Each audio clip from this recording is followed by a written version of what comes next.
5 trend interior design 2026 yang wajib elak. Jangan buat silap. Tahun 2026 dah sampai. Tapi masih ada lagi yang ikut trend tahun lepas. Sampai rumah nampak pelik dan duit melayang. Hai, Uncle Andrew sini. Hari ini Uncle Andrew nak bongkar 5 trend interior design yang anda wajib elak sekarang. Dan percayalah, trend number 5 tu paling ramai orang buat tanpa sedar. Dan itu silap paling besar dalam sejarah dekorasi.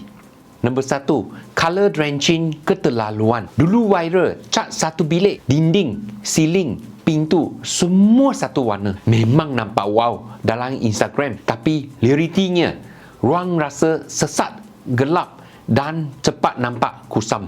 Tahun 2026, kita nak ruang yang bernafas. Gunakan layering warna. Bukan celup satu baudi cat dekat semua benda. Anda suka rumah satu ton penuh atau lebih suka campuran warna? Cuba tulis kat komen. Uncle Andrew nak tahu tim mana lagi ramai.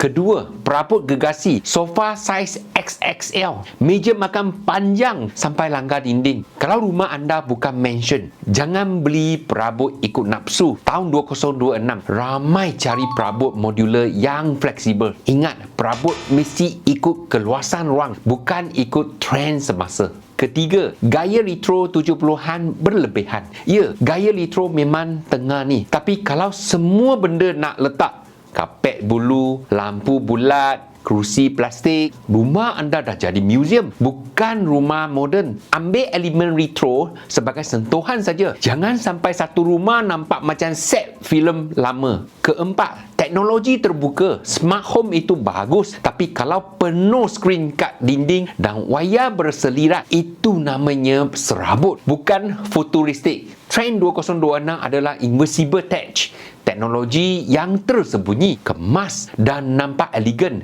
Minimalis itu kunci. Point 5, material fast fashion. Paling kritikal.